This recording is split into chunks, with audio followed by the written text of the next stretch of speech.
And joining us now, Congressman Kevin Brady of Texas, chairman of the Joint Economic Committee. KB, we thank you once again for appearing with us on America's Forum. JD, thanks for having me. And as you know, you and I work together on the Ways and Means Committee. I'm a big fan of yours, so thanks for letting me join you. Well, happy to have you. And of course, given the political fate I suffered, you moved up in seniority, and now you are quite a power to be reckoned with on Capitol Hill. As the chairman of the JEC, for example, we see yesterday, finally, the real numbers on the gross domestic product, the rate of growth beyond anemic, 0.1% for the first quarter of the year. Now, a whole lot of folks are blaming this on the weather. What is your take on this anemic first quarter GDP? Look, there's no way to explain this. You know, yes, weather had an impact, but most economists believe that the growth rate would still be above 1%.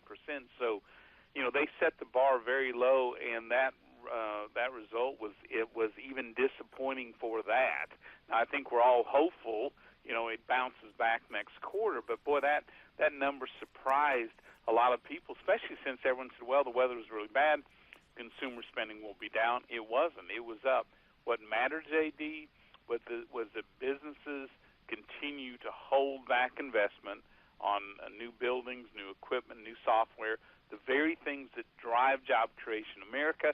That was the huge red flag, I think, for many economists, was really troubling. KB, as we take a look at this and truth in numbers, it appears to me, now out of Congress for almost a decade, that the current administration employs what I'm going to call Chicago Cook County accounting. We get one set of numbers, and then a couple of weeks later the dust settles and we get the real numbers. What is it about this administration and an inability to give us the straight story statistically on the economy? Yeah, as well as you imagine, you know, their job is to spin this economy as best they can, but it is, by even their measures, this is the weakest, most disappointing recovery in 50 years. We are missing right now about 5.5 million jobs in the economy that should be back if this were just an average, middle-of-the-road, C-grade type recovery. The economy's missing about $1 trillion by every measure. And while Wall Street's doing great, I mean, the Fed and the government's pumped Wall Street up pretty well, middle-class family is missing over $1,000 a month from their budget due to this recovery. It is that weak. And you think about families around the country, you know, what could they do with an extra $1,000 a month? How many utility bills could they pay? Clothing for the kids, saving for college? That's the real-life impact of President Obama's leadership. Congressman Kevin Brady, our old friend Ed Rogers, in a column for the Washington Post, or at least their blog site, Post Partisan, says of this administration, quote, "There is no chance our economy will get any better if this administration won't acknowledge the truth." Ed opened his column saying this administration continues to badmouth the economy it's created. Its chutzpah is astonishing. It talks about the economy as if it's a bunch of insurgents who've been holding an Occupy protest in a public park. Will we ever see a level of seriousness from this Obama team, from the Secretary of the Treasury? Are there any adults in the room when you have these guys in to testify?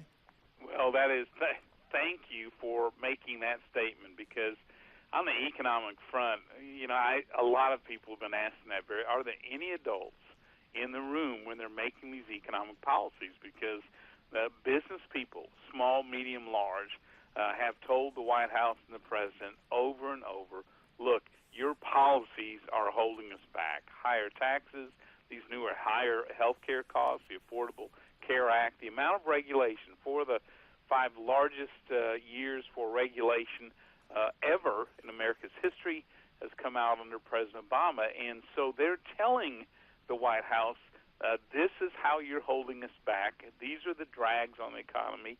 But the White House, this president, it's just stay the course. Let's just stay the course. Let's not make any changes. So you're going to see middle-class families really continue to struggle for a number of years. Today's jobs report came out just a minute or so ago, J.D. The numbers for the month for April, about 280,000 jobs, was better than average. But here's the point. 4.5 years after the recovery began, 4.5 years after it began, we're still holding our breath every month to see if this jobs report is even an average jobs report. Boy, that tells you how low the bar has been set. Yeah, the unemployment rate went down, and I think average Americans will say, wow, went down to 6.3%. But, of course, why? 800,000 people quit looking for work. Yeah, there it is again, that creative accounting. The way we find these formulas, Kevin, has to be very, very troubling. Let me switch. It went down for the wrong reasons. Yeah, let me switch topics with you. Of course, yes, sir. You have a multifaceted portfolio, chairman of the Joint Economic Committee, chairman of the Health Subcommittee of the Full Committee on Ways and Means, and most recently, you were unofficially deputized as our Newsmax TV reporter when Lois Lerner's name came up in your committee. And now we understand, based in part on that report you offered us a couple of weeks ago, Eric Cantor, as majority leader, says the full House will vote on a contempt vote on Lois Lerner this coming Thursday. From your vantage point, Kevin Brady, will Lois Lerner be held in contempt by the full House?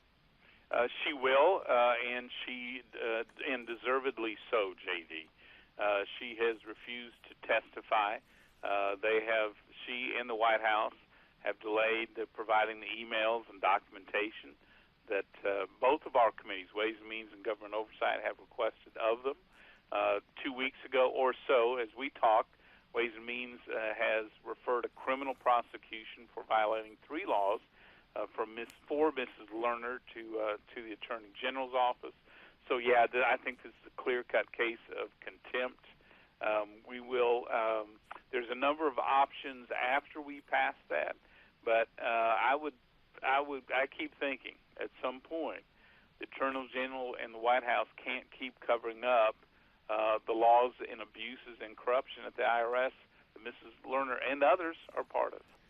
Kevin Brady, only a couple of minutes left. I want to get to a couple of topics. Obamacare, seeing new data as they're breaking this down demographically and ethnically, fewer Hispanics signing up for the plan than the administration hoped or promised.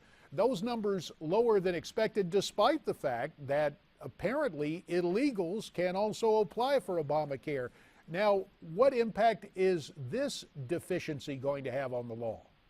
Well, at the heart of this, as you know, none of this was about making health care more affordable. It was shifting the cost of it, and it shifts it from those that get health care work to those who don't. It shifts it from those who have health care to those who don't, and it shifts it from young people to older people. As a result, American public's figured this out, and that's why the enrollment rates have been very disappointing. And now new numbers show that only 2 out of 3 who enrolled actually decide to pay for that coverage and go forward with it.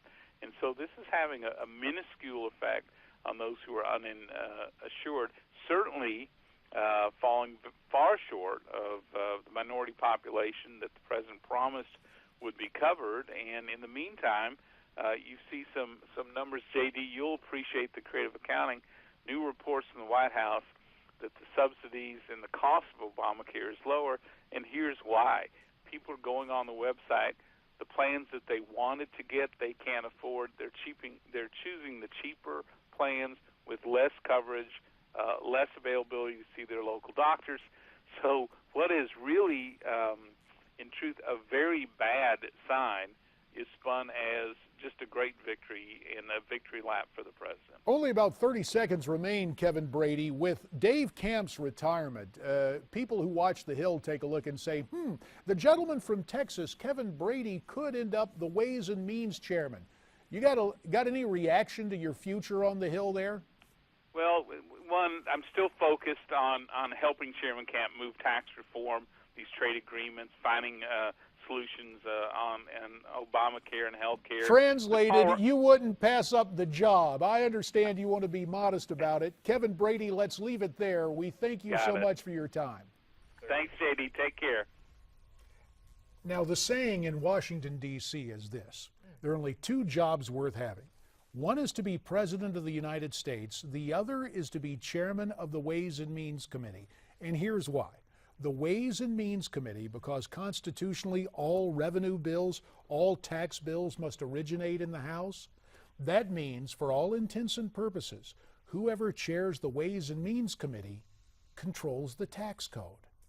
And the power to tax, as a famous jurist in our history once noted, the power to tax is the power to destroy. Of course, Miranda, from my point of view, the power to reduce taxation is the power to employ. But Kevin Brady would love to have that assignment. Understandably, he's a bit reticent to talk much about it. I guess so. We'll be right back. And when we come back, we're going to talk about Silicon Valley and Republicans. Could that be a treasure chest for campaign contributions? One GOPer is on a mission to the left coast. We'll have our right man on the left coast, James Herson, fill us in. And we also welcome your comments. Tweet us at Newsmax TV, hashtag America's Forum. There's also email and Facebook. You'll see our faces again after the break.